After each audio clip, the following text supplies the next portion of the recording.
पाहताय महाराष्ट्रातील सर्वात जलद news network Maharashtra police news 24। Paranda येथे पंडित दीनदयाळ उपाध्याय प्रशिक्षण महाअभियान अंतर्गत योग प्राणायाम सत्र उत्साहात पार पडले। या शिबिराचे उद्घाटन भाजपा नेते आमदार सुजितसिंह ठाकूर यांच्या हस्ते करण्यात आले, तर जिल्हा अध्यक्ष दत्ताभाऊ कुलकर्णी यांच्या मार्गदर्शनातून शिबिराची सुरुवात झाली। या सत्रामध्ये उपजिल्हाध्यक्ष ॲडव्होकेट गणेशप्पा खरसडे, किसान मोर्चा जिल्हाध्यक्ष ॲडव्होकेट संतोष सूर्यवंशी, तालुका अध्यक्ष अरविंद रगडे, शहर प्रमुख उमाकांत गोरे तसेच तानाजी पाटील, जयदेव गोपणे, गौतम लटके आदी कार्यकर्ते मोठ्या संख्येने उपस्थित होते। योग तज्ञ डॉक्टर आनंद मोरे यांनी प्रात्यक्षिकासह मार्गदर्शन करत नियमित योगामुळे शरीर सदृढ राहते आणि मानसिक ताण कमी होतो असे सांगितले। या कार्यक्रमातून निरोगी कार्यकर्ता हाच सशक्त संघटनेचा पाया हा संदेश देत कार्यकर्त्यांमध्ये आरोग्याबाबत जागरूकता निर्माण झाली।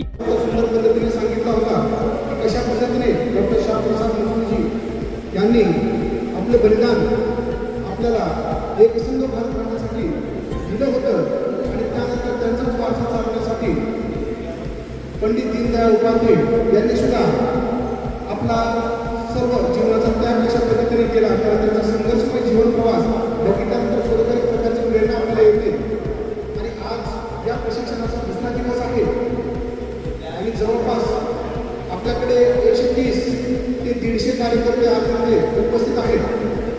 तर मला खरोखर असं वाटतं की जे कालचा आपले एकूण 3 सत्र झाले ते खरोखर फार प्रेरणादायी, ऊर्जादायी आणि खूपच अशा प्रकारे अभ्यासपूर्ण माहिती होती की ज्याच्यामुळे आपल्याला बऱ्यापैकी चांगली गोष्टी प्राप्त झाली आणि आपल्या मनामध्ये एक प्रकारची ऊर्जा, प्रेरणा निर्माण झाली की आपण हे खरं की आपण हे केवळ एक व्यक्ती नसून या समाजाचा घटक आहे आणि आपण देखील एक जे शरीर आहे त्या पद्धतीने परोपकारी वृत्ती आपण वापरली पाहिजे या हेतूने आज आपण प्रेरित झालो आहोत। तर सगळ्यात महत्त्वाचं असं की ह्या सगळ्या गोष्टी जर आपल्याला लॉंगटर्म टिकायच्या असतील, आपल्या शरीराचा विनियोग जर करायचा असेल तर आपल्याला आरोग्य हे फार महत्त्वाचं आहे असं मला म्हणायचं आहे। आणि आपल्या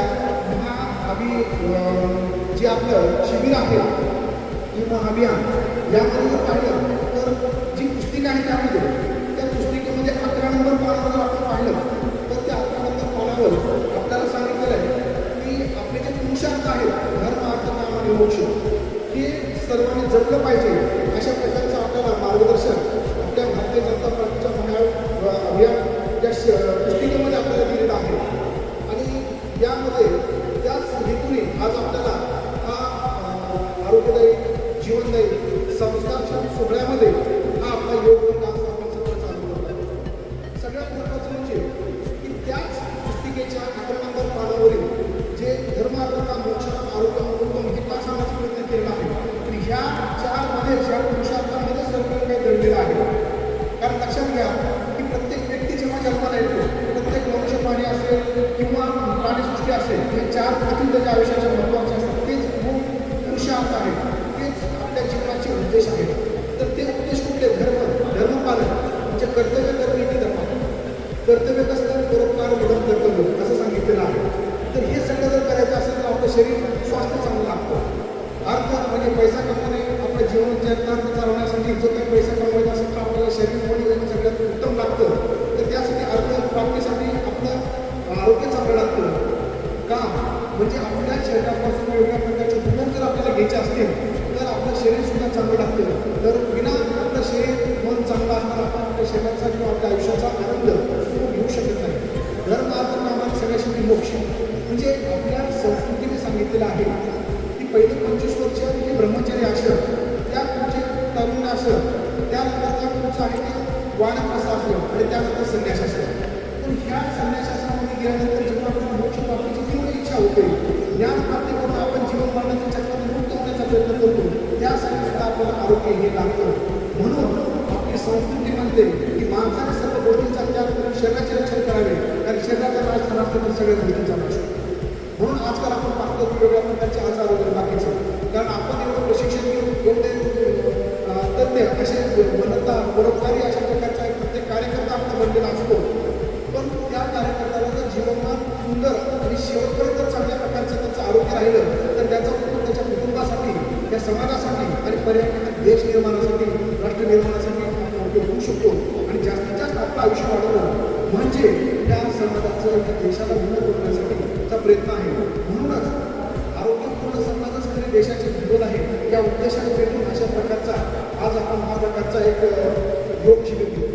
पण लक्षात घ्या, आज थोडंसं एक 5 मिनिट वेगळं काय सांगणार की योगा म्हणजे केवळ उठायचं, थोडेसे आसनं करायचे, थोडे प्राणायाम करायचं, बस झालं एवढंच नाही आहे. तर आपली भारतीय संस्कृती अशा पद्धतीने सांगते की हा योग म्हणजे अष्टांग योग आहे. आज आपण पाहतो की या 2020च्या यांत्रिक युगामध्ये आपले शारीरिक कष्ट घेऊन भारतीय संस्कृतीची नातं तुटत चाललेलं आहे. आधुनिकांचं अनुकरण, वाढती व्यसनाधीनता, शेतांमध्ये वेगवेगळ्या प्रकारचे केमिकल्स, फर्टिलायझर, फवारणी या सगळ्या गोष्टींमुळे आपल्या शरीरामध्ये अशा प्रकारचे काही आजार निर्माण झालेले आहेत ज्याला आपण असंसर्गिक आजार म्हणतो. त्याला जे काही नॉन कॉम्प्लिकेटेड डिसीजेस म्हणजे शुगर आहे, ब्लड प्रेशर आहे, हार्ट अटॅक आहे, आर्थरायटिस आहे, थायरॉइड आहे, वेगवेगळ्या प्रकारचे स्किन डिसीजेस आणि मनोकायिक आजार जे निर्माण होत आहेत त्याला कुठल्याही प्रकारचा उपचार आपल्याकडे नाही पाहिजे. हे रोज गोळ्या खावे लागतात. पण अशा कुठला उपचार नाही की बाबा मी 3 महिने गोळ्या खाऊन परत मला कुठल्याही प्रकारची गोळी होते. अशा प्रकारचं जर कुठं नसेल तर ह्या अब्जावधी रुपयाचे खर्च करून सगळे जगातले सायंटिस्ट त्यावर वेगळ्या प्रकारे संशोधन करतात. तर त्यांना एकच कळलं की याचा उपाय केवळ भारतीय संस्कृती आणि भारत देशामध्येच आहे. म्हणून ते भारत देशाकडे पाहतात. अशा प्रकारची नॅचरल दिनचर्या आणि योग हे अष्टांग योगाचं जर जे आचरण करतील त्यांना अशा प्रकारच्या जे काही शरीराला लागणारी वाळवी म्हणून अशा प्रकारचे आजार असतात आणि आपल्याला अल्पायुष्य बनवतात आणि आपले जे ध्येय असतात आपल्यासाठी, समाजासाठीच्या देशासाठीचे ते कुठं ना कुठं पुढे जातात.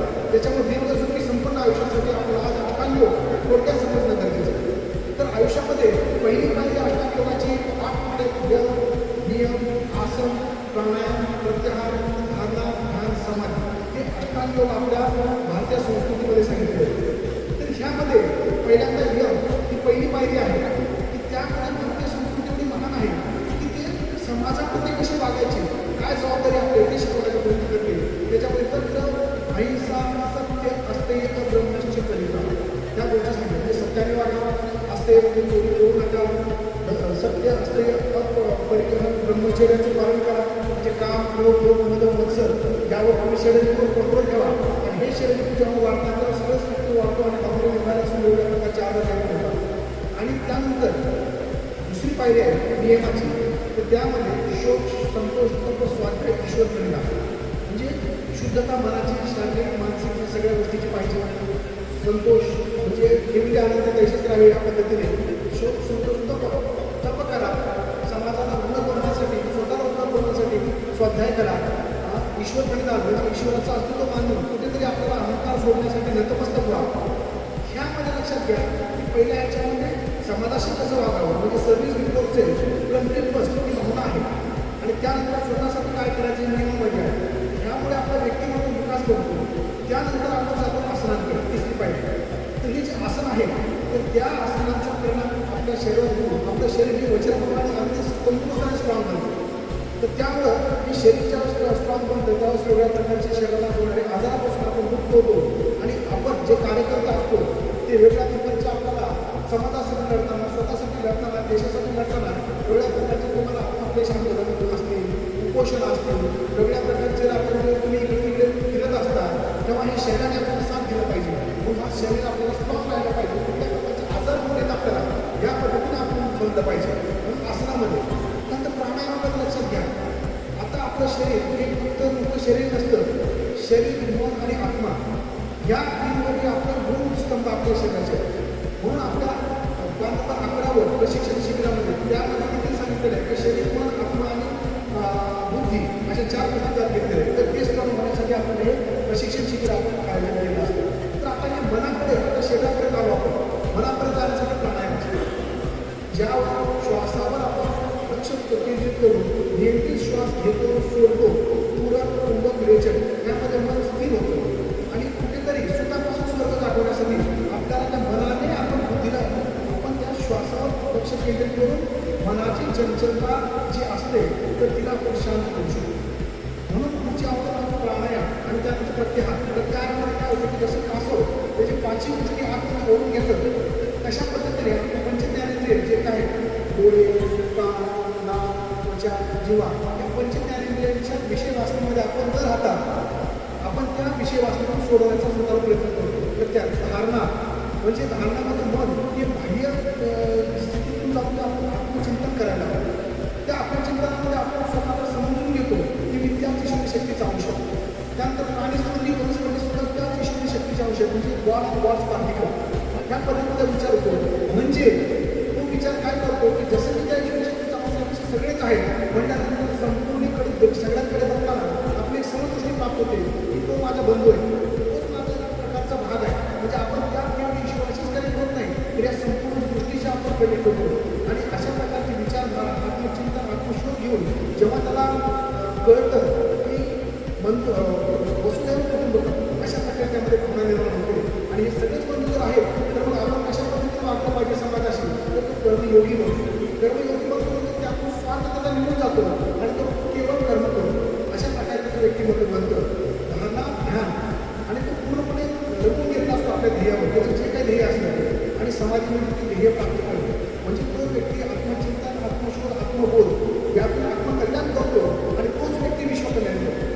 म्हणजे हे सगळं ट्रान्सफॉर्मेशन व्यक्ती ते विश्वकल्याणी बनवण्याचं कार्य हे अष्टांग योग. आणि ह्याच अष्टांग योग किंवा भारतीय संस्कृतीला गतवतो प्राप्त करून देण्यासाठी आज आपल्या भारतीय जनता पार्टीचे प्रत्येक कार्यकर्ता हा तन मन धन आत्म प्राप्त करतो. त्याच्यामुळे एक प्रकारची राष्ट्रसेवा समाजसेवा शास्त्रसेवा असल्यामुळं पुन्हा एकदा आपल्यासमोर मी नतमस्तक होतो. आणि ह्यासाठी आपण थोडंसं हे अष्टांग योग आपल्या जीवनात उतरले पाहिजे, ज्यामुळे आपल्या व्यक्तिमत्व विकासाला वाढतो. आणि आपल्याला सुरुवातीला आपण योगामध्ये प्रार्थना घेऊन भरपूर आता सगळे कार्यक्रम उपस्थित झाले. तर प्रार्थनामध्ये आपण त्यानंतर 11 ओंकार घेऊन त्यानंतर सूर्यनमस्कार आपल्याला 15 घेऊ आपण सूर्यनमस्कार. त्यानंतर जे काही आसनं आहेत ते आसने घेऊन त्यानंतर आपल्याला प्राणायाम घ्यायचे आणि प्राणायामानंतर शेवटची प्रार्थना घेऊन आपला वर्ग विराम करतो. तर त्या पद्धतीने सुरुवातीला एक प्रार्थना घेतो. प्रार्थनामध्ये मी म्हणतो आपल्या माझ्याकडे आपल्या मनावर केली योगेन चित्तस्य पदेन वाचा मनं शरीरस्य वैदकेयम् योपाकरोतं भ्रमणं मुनिना पतञ्जलि प्राणिजयामतोऽस्मि. त्यानंतर ओंकार म्हणायचे. ओंकार इथे आपल्याला या 1 तासामध्ये आयडियल काय असतं हे शिकवलं जाईल आणि टाईम सुरू आपण स्वतःसाठी वेळ देऊन आपण घरी पुन्हा ते करायचं आहे. म्हणजे सार्वजनिक आपल्याला इथे शिक्षण दिलं जाईल आणि घरी सुद्धा अभ्यास करायचा आहे. ओंकारमध्ये हे 3 शब्द येतात. म्हणत असताना पूर्ण व्हायब्रेशन सारखं पोटावर झाले पाहिजे. तू म्हणत असताना छातीमध्ये व्हायब्रेशन झाले पाहिजे. सुंदर हृदय यामध्ये सर्क्युलेशन वाढलं पाहिजे. म्हणून म्हणताना लोक म्हणायचे आणि त्यावेळेस मेंदूमध्ये किंवा ब्रेनमध्ये आपल्याला संपूर्ण व्हायब्रेशन झाले पाहिजे. म्हणजे नुसत्या ओंकारमध्ये एवढी ताकद आहे की जे व्हायटल ऑर्गन्स आहेत आपले त्यांना स्ट्रॉंग करण्याचं प्रयत्न करतो. तो हे 3 सेकंद हे 5 सेकंद आणि मग हे 7 सेकंद अशा प्रकारचं असतं. दबावा त्यानंतर 2 श्वास घ्यायचा आहे, सोडायचा आहे, पुन्हा दुसरा 2 श्वास घेऊन ओंकारला सुरुवात करायची आहे.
हाऊस कोणी हात आपले पेपर घासून डोळ्यावर ठेवा आणि डोळ्यावर हाताच्या कोणीमध्ये आपले डोळ्यावर हे झाल्यानंतर सगळेजण उठून उभा राहा आपण पुढं हालचाली करू आणि मग सूर्यनमस्कार.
महाराष्ट्र पोलीस न्यूज 24 साठी महाराष्ट्र प्रतिनिधी हारून शेख.